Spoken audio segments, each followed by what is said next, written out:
Today we're going to talk about Gustar and similar verbs. So all of these verbs are going to be conjugated the same way, and they're different from regular verbs because you need to include the indirect object pronouns. So instead of setting up the sentence, I like cookies, we're going to say cookies are pleasing to me. So it's important to remember that Gustar, while we translate it to I like, it really means to please. That can help us remember how to correctly set up a sentence. Now, Gustar is not the only verb that is conjugated this way. And here I have a list of other verbs that are going to conjugate like Gustar. So this means that you need to remember your indirect object pronouns for all of these verbs. Aburrir is the first one, and that one means to bore. Doler is another one, and it means to hurt. And remember that doler is an O to UE verb. So doler, this O will change to UE, to hurt. And this is more like my neck hurts as opposed to I hurt him. Encantar means literally to enchant. We use it as to really like or to love. Fascinar is to fascinate. Importar is to matter. Interesar is to interest. And molestar is to bother. So those are some verbs that you're going to need to know that are going to conjugate like Gustar. Moving on, we'll talk about the different parts of these sentences. First, we have clarifiers. Clarifiers are going to give us a little bit more information about to whom something is pleasing or boring or bothersome. So it's never necessary. A sentence is not grammatically incorrect if we don't have a clarifier. However, they're super helpful when you need to give a little bit more information, such as the third person singular or plural, so that you know to whom something is pleasing, since lay could be many different people. So to form the clarifier, we're going to use the preposition a, and that means to. And following the a, we're going to include a prepositional pronoun, or you could just use someone's name. So if you're saying to me, the a will be followed by me. That's going to have an accent mark. To you, so this is familiar. If you're talking to your friend, it's a T, no accent mark. You formal, so if you're talking to an adult or someone that you need to respect, it's a usted. And here is going to where we start just using the subject pronouns. So if you can remember the subject pronouns, you're good to go. For to him, it is a el, and we need to use that accent mark so it's not the. Her, it's a ella. Sorry. To us, it will be a nosotros or a nosotras if it's a group of girls. To you all, now this is only if you're in Spain, we'll be using vosotros or vosotras. It's a little bit bigger, so I don't know if it's normally. To you all, if we're not in Spain, we're going to use ustedes. To them, if it's masculine or if it's a mixed group of males and females, a ellos. And then to them, if it's all females, it's a ellas. Okay, remember, we can also use a name, Senora Garcia.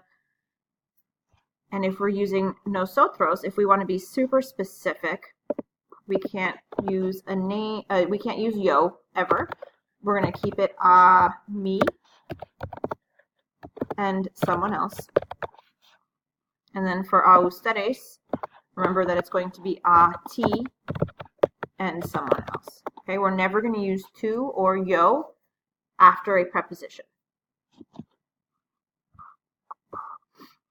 After we use the clarifier, we need to use the indirect object pronouns. And remember that you have to include the indirect object pronouns. If you do not have the indirect object pronouns, you're not forming a complete sentence. So to me, we have may. To you, it's te. To him, her, or you, formal, so again, that's if you're using usted, we'll use ley. To us will be nos. To you all, if we're in Spain, is os. And then to you all, if it's a ustedes, or to them with eos and eas, it'll be les. Okay, so remember that the ley and the les can mean so many things that that's why it's important we include clarifiers. So the forms of the verbs that we are going to use are the third person singular and the third person plural form. Third person singular for any verb that ends in AR will be A. For ER and IR, so this is the present tense, it'll be E. But remember that Gustar can also be used, and all of these verbs can be used in other tenses. So we also know the preterite tense, O or EO. And we also know the imperfect tense. So we have aber, no accent, or ia. We can also use the third person plural if the subject, if what we're describing is going to be plural. So we'll have on or en. In the preterite, we'll have aron or ieron. Oh, sorry guys, this is wrong. It's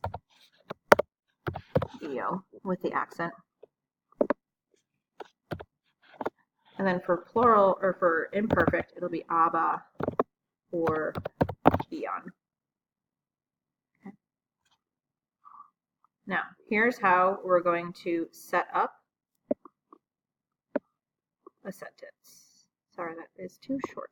So we'll move these little boxes over for you. Sorry about that.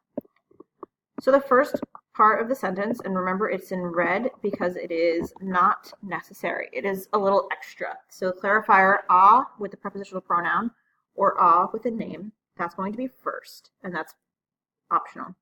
Then we'll have the indirect object pronoun, and the indirect object pronoun will agree with the clarifier. So that is to whom something is pleasing. The verb is going to be in third person singular or plural, and the verb is going to agree with what comes afterwards. The subject is going to come afterwards. So let's do a couple of examples.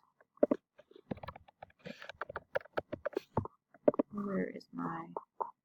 Sorry, okay. So, for example, we could say, a mí me gustan las clases este año. I like classes this year. If we wanted to say,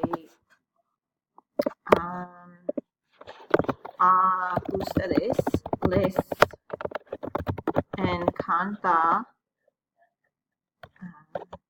el libro. So here we have les is agreeing with a ustedes, and then encanta agrees with el libro. A mí y a José nos aburre la política. So politics bore José and I. Remember that we have to use the a mí here. We can't use yo. And then nos aburre la política. One more example. We could say, a ti te fascinan las ciencias. So the te, the indirect object pronoun, agrees with a ti, and then fascinan is the verb, and it agrees with las ciencias. These sciences fascinate you. So that is going to be your explanation for Gustar.